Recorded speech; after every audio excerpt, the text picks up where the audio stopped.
can't believe.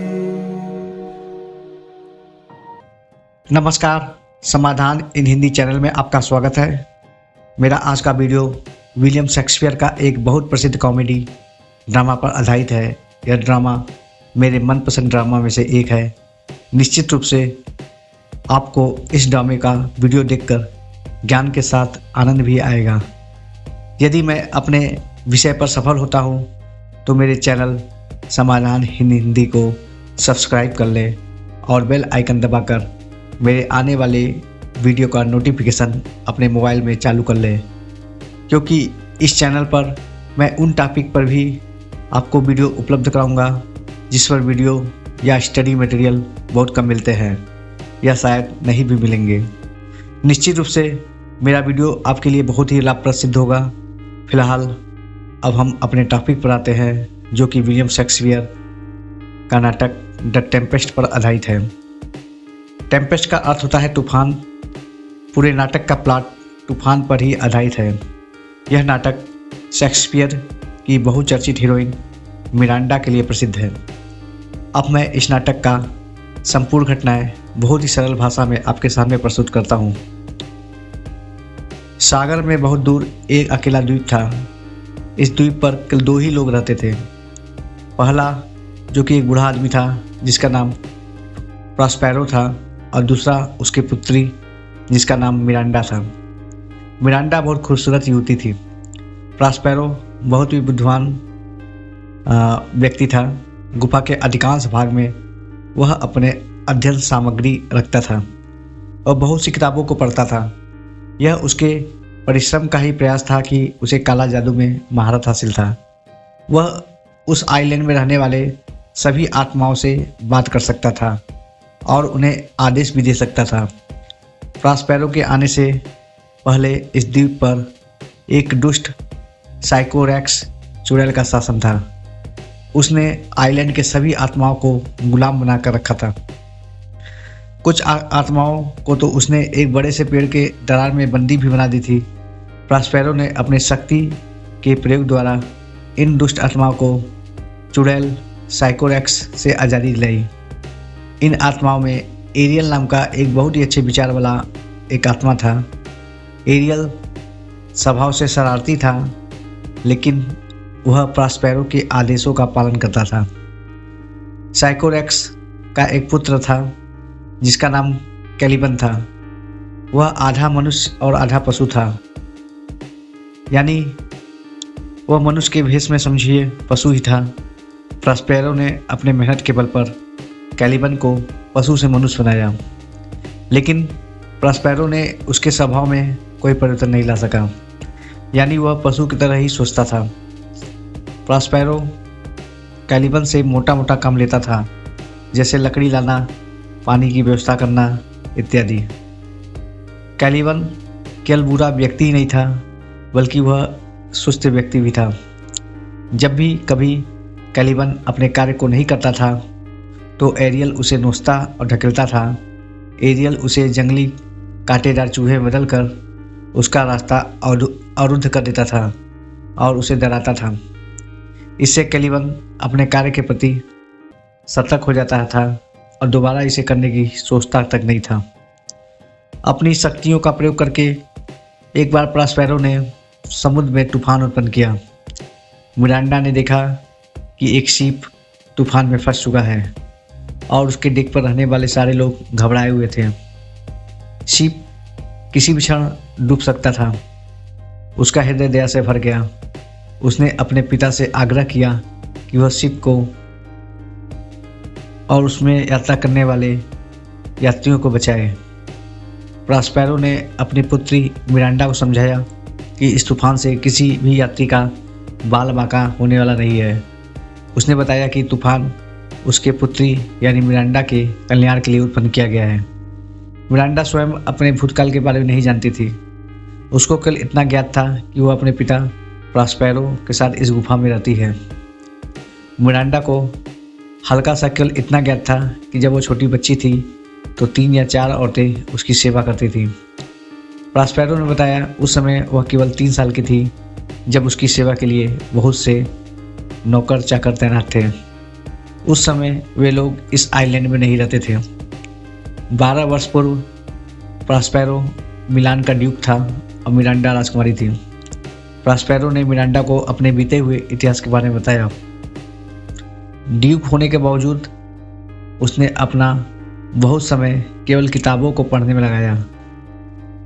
उसने Duke का पद छोड़ दिया और अपने छोटे भाई को, जिसका नाम एंटोनियो था, उसे दे दिया था। लेकिन एंटोनियो एक लापरवाह व्यक्ति था। नेपल्स की राजा की मदद से उसने अपने बड़े भाई को उस राज्य से निकलवा दिया। एंटोनियो ने एक षड्यंत्र रचा। वह एक लोकप्रिय ड्यूक को सरेआम नहीं मार सकता था। वह अपने भाई से छुटकारा पाना चाहता था। उसने प्रॉस्पेरो और उसकी पुत्री मिरांडा को एक टूटे हुए नाव में बिना किसी मस्तूल के समुद्र में धकेल देता है और उनके भाग्य पर छोड़ दिया। उन दोनों की मदद गोंजालो नाम के एक व्यक्ति ने की, जो कि अपने ड्यूक अर्थात प्रॉस्पेरो का स्वामी भक्त था। उसने चोरी से उस नाव पर कुछ खाने के सामान, पानी और जादू की किताबें रख दी। गोंजालो की मदद से वे इस आइलैंड पर आने में सफल हुए थे। मिरांडा ने अपने पिता से पूछा, तो क्या वह अपने पिता पर एक बहुत बड़ी मुसीबत है? उसके पिता ने मुस्कुराते हुए कहा कि वह उस पर मुसीबत तो नहीं है, बल्कि वह उसके शक्ति और आशा की स्रोत है। वह उसकी छोटी परी है। मिरांडा अपने पिता द्वारा उत्पन्न किए गए तूफान के विषय में सोचती है कि आखिर क्या कारण है कि उसके पिता ने तूफान उत्पन्न किया है। प्रॉस्पेरो ने मिरांडा को बताया कि यह तूफान उसके शत्रु को इस आइलैंड पर लाकर पटक देंगे। नेपल्स का राजा और उसका स्वयं का भाई, जिसने उसे धोखा दिया था, अब कुछ क्षण में उसके नियंत्रण में होंगे। इतना कहकर प्रॉस्पेरो ने अपनी जादुई छड़ी से मिरांडा को नींद में सुला दिया। एरियल ने शिप पर यात्रा करने वाले लोगों को बताया कि तूफान प्रॉस्पेरो द्वारा उत्पन्न किया गया है। इस सूचना से सभी यात्री भयभीत हो जाते हैं। नेपल्स के राजा के पुत्र, जिसका नाम फर्डिनेंड था, वह पहला व्यक्ति था जो कि समुद्र में कूद गया। उसके पिता ने सोचा कि उसका पुत्र समुद्र में डूब गया, लेकिन वास्तव में वह सुरक्षित था और आइलैंड के एक कोने में दुखी होकर बैठा था और रो रहा था। पुत्र ने सोचा कि उसका पिता समुद्र में डूब गया है। राजा दुखी और निराश मन से राजकुमार की तलाश करता है।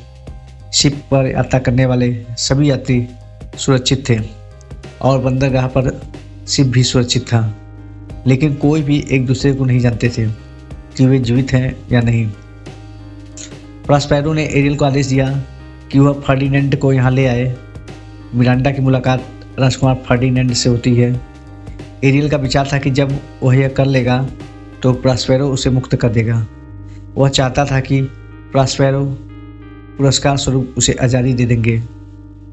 प्रॉस्पेरो ने एरियल को बताया कि किस प्रकार उसने उस दुष्ट साइकोरेक्स से एरियल को मुक्त कराया था।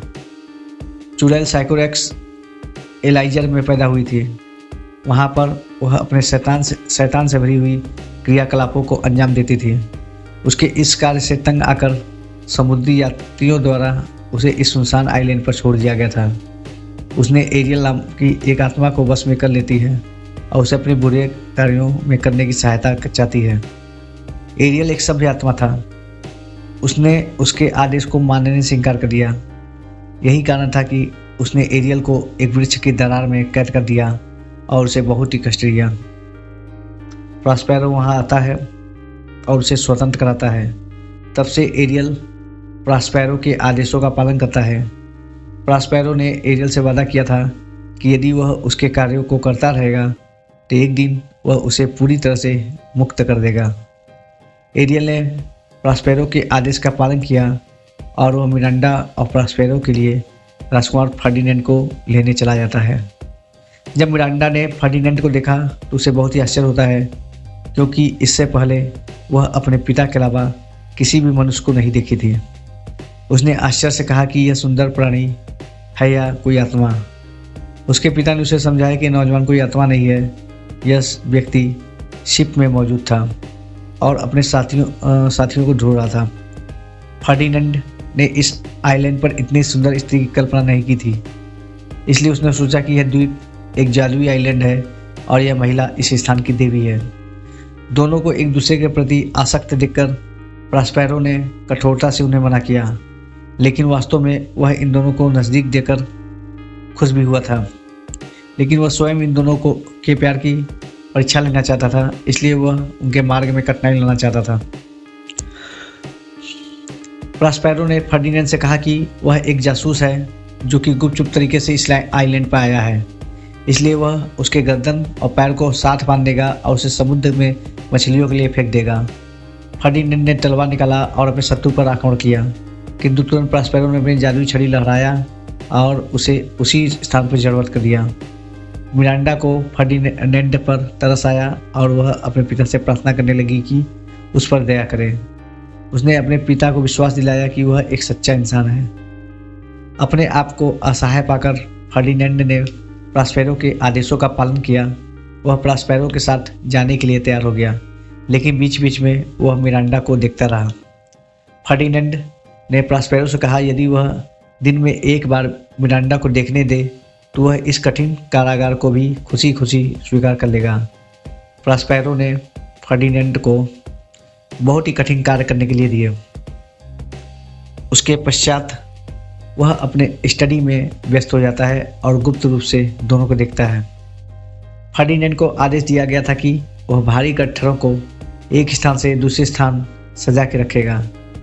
राजकुमार होने के नाते उसे इस कार्य में बहुत ही कठिनाई का अनुभव हो रहा था। वो काफ़ी ज़्यादा थक भी जाता है। मिरांडा को उसके प्रति बहुत ही गहरी सहानुभूति होती है। मिरांडा ने प्रिंस को बताया कि उसके पिता उसके अध्ययन में कम से कम 3 घंटे तो व्यस्त रहेंगे ही, वह चाहे तो आराम कर ले। इस बीच में वह यानी मिरांडा उसके कार्यों को कर देगी। प्रॉस्पेरो पूरी समय तक इन प्रेमी जोड़ों को देखता रहा। वह अपने आप को इस प्रकार प्रदर्शित कर रहा था जिससे वह अपने स्टडी में व्यस्त हो। अपने पिता के मना करने के बावजूद मिरांडा ने अपना नाम राजकुमार को बताया। प्रॉस्पेरो ने देखा कि उनके बीच प्रेम इतना ज़्यादा शक्तिशाली हो गया कि उसकी अपनी पुत्री उसके आदेशों की अवहेलना कर दी। फर्डिनेंड मिरांडा को अपना प्यार प्रदर्शित करने के लिए एक लंबा चौड़ा भाषण देता है। वह मिरांडा को बताता है कि वो संसार के सभी चीज़ों से ज़्यादा उसे प्यार करता है। राजकुमार मिरांडा को बताता है कि वह संसार के किसी भी स्त्री से ज़्यादा खूबसूरत है। मिरांडा बताती है कि उसने अभी तक बहुत सारे पुरुषों या महिलाओं को नहीं देखा है और यह भी बताती है कि उसे राजकुमार के अलावा किसी अन्य पुरुष साथी की आवश्यकता भी नहीं है। कुछ समय बाद मिरांडा को स्वयं आभास होता है कि वह अपने प्यार में इतना आगे बढ़ चुकी है कि उसे अपने पिता के आदेशों की भी चिंता नहीं है। फर्डिनेंड मिरांडा को बताता है कि वह आने वाले समय में नेपल्स का राजा होगा और वह महारानी होंगी। मिरांडा को राजकुमार से बात करना बहुत पसंद था और जब उससे बात करती थी तो काफ़ी प्रसन्न हो जाती थी। उसने खुले तौर पर ऐलान कर दिया था कि वह फर्डिनेंड से ही विवाह करेगी और उसकी पत्नी बनेगी। प्रसन्नता के आंसू उसकी आंखों से बहने लगे। ठीक उसी समय उन दोनों के मध्य प्रॉस्पेरो आ जाता है। प्रॉस्पेरो ने उन्हें आश्वस्त कर दिया कि अब उन्हें डरने की आवश्यकता नहीं है, वह केवल उनके प्यार की परीक्षा ले रहा था। प्रॉस्पेरो ने राजकुमार से कहा कि उसने उसे काफ़ी कष्ट दिए हैं, उसके बदले वह उसे इनाम देगा। उसने राजकुमार को मिरांडा के रूप में एक खूबसूरत गिफ्ट देता है। उसके पश्चात वह दोनों को बात करने देता है और वहाँ से चला जाता है। इस बीच एरियल नेपल्स के राजा और प्रॉस्पेरो के भाई को काफ़ी कष्ट देता है। वह उन्हें डरावनी वस्तुओं को दिखाता है। वे दोनों डर के अपने होश खो देते हैं। उसके पश्चात वे दोनों भूखे निराश होकर इधर उधर भटकते हैं। एरियल उनके सामने शानदार पकवान प्रकट करता है। जब वे उस पकवान को पकड़ने के लिए पकवान की ओर खाने के लिए दौड़ते हैं तो पकवान गायब हो जाता है और उसके स्थान पर अजीबोगरीब प्राणी दिखाई देते हैं। डर और भूख की इस स्थिति में एरियल उनको याद दिलाता है कि किस प्रकार वे प्रॉस्पेरो को उसके राज्य से निकालकर समुद्र में मरने के लिए छोड़ देते हैं। यह उनके इस पाप का दंड है।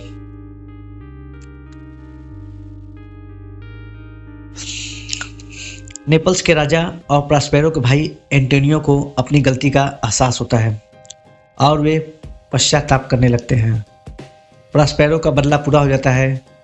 वह एरियल को आदेश देता है कि वह उन्हें गुफा में लेकर आए।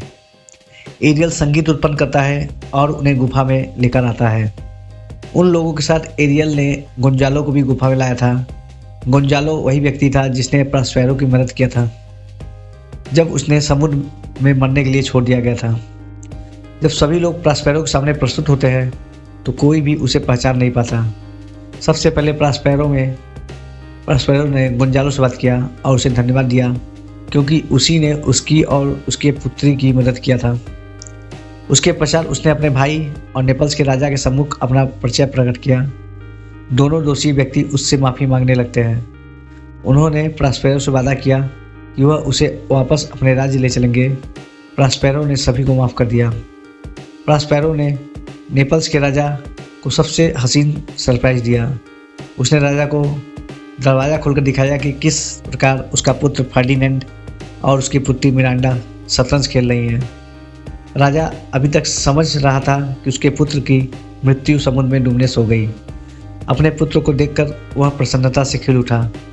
मिरांडा आश्चर्यचकित होने के साथ साथ प्रसन्न भी होती है क्योंकि संसार में बहुत अच्छे अच्छे प्राणी हैं। राजा मिरांडा को देखकर प्रसन्न होता है क्योंकि वह उसकी बहू बनने वाली थी। वह मिरांडा से अपनी गलती के लिए माफ़ी मांगता है और एंटोनियो को फटकारता है क्योंकि उसने एक छोटी सी बच्ची को घर से निकाल दिया। प्रॉस्पेरो उन्हें पुरानी बातें भूल जाने के लिए कहता है। प्रॉस्पेरो राजा और अपने भाई से दयालुता भरे बात करता है। इन बातों से एंटोनियो शर्म और दुख से भर जाता है। वह रोने लगता है। वो सोचता है कि उसने जिस भाई से निर्दयतापूर्वक व्यवहार किया था वही भाई इतना दयालु है। बूढ़ा गोंजालो आगे बढ़ता है और वह इस आनंद संयोग को देखकर रोने लगता है और साथ ही साथ नव दंपति को आशीर्वाद भी देता है। उसी क्षण एक सुखद सूचना और आती है जिसमें यह बताया जाता है कि उनका शिप नाविकों के साथ सुरक्षित है। सभी लोग आइलैंड को अगले दिन छोड़ देंगे। प्रॉस्पेरो कैलिबन को आदेश देता है कि वो सभी के लिए खाने का प्रबंध करे और गुफा को अच्छी तरह से सजा दे। गुफा में वह अकेला नौकर था जिसे उन्होंने देखा। सभी लोग इस अजीब प्राणी को देखकर आश्चर्यचकित भी होते हैं। अगले दिन आइलैंड को छोड़ने से पहले प्रॉस्पेरो एरियल को आज़ाद कर देता है और साथ ही साथ कैलिबन को भी। यह आज़ादी उनके उस कार्यों का फल था जो उन्होंने प्रॉस्पेरो की मदद के लिए किया था। एरियल कहता है कि वह जहाज़ को घर तक पहुंचाने के लिए अनुकूल वायु का प्रबंध करेगा ताकि रास्ते में किसी प्रकार की कोई दिक्कत न हो। प्रॉस्पेरो अपने जादुई किताबों को ज़मीन के भीतर गाड़ देता है और अपनी जादुई छड़ी को समुद्र में फेंक देता है क्योंकि उसका उद्देश्य पूरा हो चुका था। उसने अपने शत्रुओं का दिल जीत लिया। उसे दोबारा ड्यूक बनाया जाने वाला था। उसकी पुत्री नेपल्स की भावी महारानी होगी, इसलिए वह बहुत प्रसन्न था। एरियल अपनी स्वतंत्रता पाकर गाना गाते हुए उड़ जाता है। इस प्रकार द टेम्पेस्ट नाटक का सुखद अंत होता है। यह विलियम शेक्सपियर का प्रसिद्ध कॉमेडी है। इस कॉमेडी को the last plays of Shakespeare भी कहा जाता है। निश्चित रूप से आप सभी को द टेम्पेस्ट नाटक को देखकर आनंद आया होगा। यदि आपको इस प्रकार अन्य साहित्यिक रचनाओं का वीडियो देखना है तो मेरे चैनल समाधान इन हिंदी को सब्सक्राइब करें क्योंकि इस चैनल में आपको नियमित रूप से अंग्रेजी साहित्य पर वीडियो मिलते रहेंगे जो निश्चित रूप से आपके प्रतियोगी परीक्षाओं में लाभकारी सिद्ध होंगे। यदि आप मेरे वीडियो को पसंद करते हैं तो मेरे वीडियो को लाइक और शेयर जरूर करें और अपने बहुमूल्य कमेंट से अवगत भी कराएं। निश्चित रूप से आपके कमेंट पर मैं ध्यान दूंगा और उस पर अमल करूंगा। धन्यवाद।